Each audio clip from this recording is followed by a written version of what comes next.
Hi guys, back again. I'm catching up on movie reviews. Okay, so this one is a big one, and I've seen this film twice, so I could really break it down.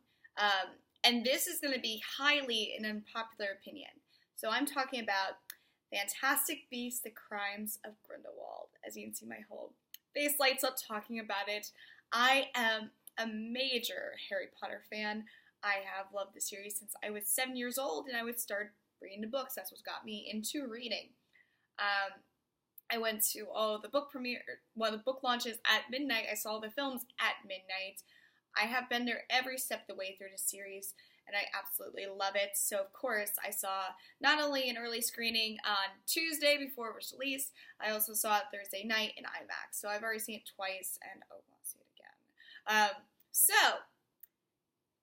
This film is getting a lot of backlash, and it only has, I just checked on my phone, 40% on Rotten Tomato. 40%, which is the lowest of any film in the Harry Potter series, which is very unfortunate. I personally love this film. Absolutely loved it. It brings so much into the Harry Potter universe that we didn't have. We have more backstories, we have more information.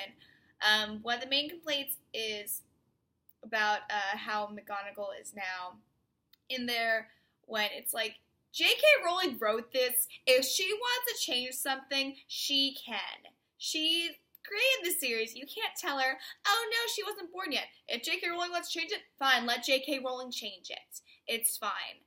It was not confirmed in the books. All we had was J.K. Rowling saying she changed her mind. It's fine. It added more to the story.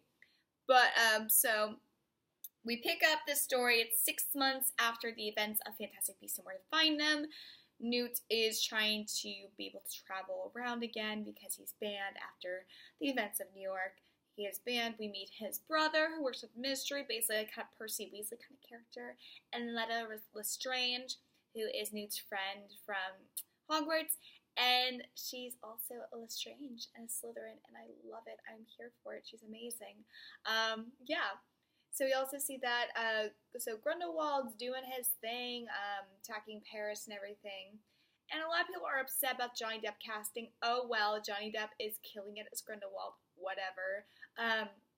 Yeah, we see Newt meet up with Dumbledore and Dumbledore's plans for him because Credence is in Paris, and Credence and Dumbledore can't go against Grindelwald because he loves him. So he's going to get Newt to do it.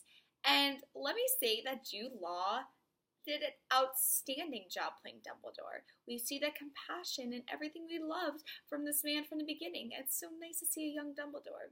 And I love all the memes where it's like, oh, he's older in the Half-Blood Prince flashbacks compared to here. It's fine. It's fine. But anyway, yeah. And then we get Queenie and Jacob, who are my favorites. I have a personal connection to them.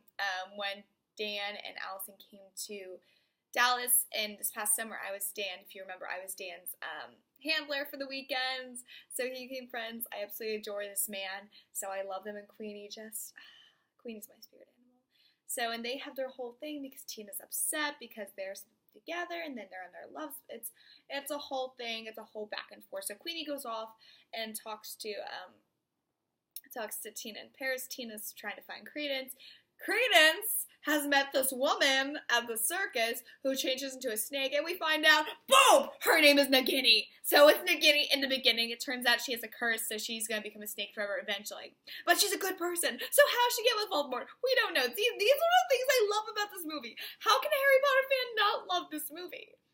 And then, so continue on. So it's all this. My only complaint is it is a lot jammed into one movie. It is a lot, but that's the thing. It's supposed to expand. This is a 5-movie series. This is number 2. So, like, we need that information. Like, so Fantastic Beasts and Where to Find Them have to introduce everything, and now we're getting more information. It's like Chamber of Secrets. Nobody's favorite Harry Potter's Chamber of Secrets, but we got so much information out of it. That's where we first got the Horcruxes, even though we didn't know it at the time. That's where we got Tom Riddle. That's where we found out how Hagrid was expelled. Like, we got, and that's where we got Polyjuice Potion. Like, There's so much in Chamber of Secrets, but I've never heard someone say Chamber of Secrets is their favorite. So, there we go. Crimes of Grindelwald is a Chamber of Secrets, so get over it. And then we get the big, so first Credence at the end is convinced he's Lestrange, but then Letta reveals that her brother died, so it can't be him. And then there's this whole thing. Grindelwald does like a whole spell thing, and then Queenie goes off with him. My complaint is Queenie reads minds. So did she not read his mind and see like he's not a good person, or did she block out her from reading his mind? Then she not think that was suspicious? Anyway, Queenie leaves Jacob. It's sad, and goes off with Grindelwald. Which okay, because I see Queenie as a Slytherin if she was in Hogwarts, so it's fine. She thinks she's doing the right thing. It's cool. I still love you, girl. And then at the end, Credence is off with Grindelwald, and here's the big shock. And some people are saying this is false, when it's true. It's true. So, Credence, he's really a Dumbledore. Ah! And people are saying, how is this true? How did Dumbledore not know? He was given up for adoption. I think because the age difference, I think it was around the time that Ariana was killed. So then he goes off. And that's obviously how Grindelwald knows. Like, he knew that family. And that's how he got the Obscurulus. Yeah.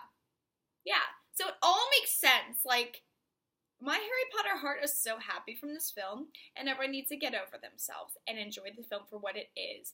And Rotten Tomatoes needs to stop it, because it's a great film. Why don't you switch your ratings with First Man and this? First Man can take the 40%, and Crimes of Grindelwald can have that 90%. Sound good? Thanks. Yeah, so that's my review of Fantastic Beasts: Crimes of Grindelwald. And I'm going to keep seeing it, and it's making money, so whatever, Rotten Tomatoes. Have a good day, guys.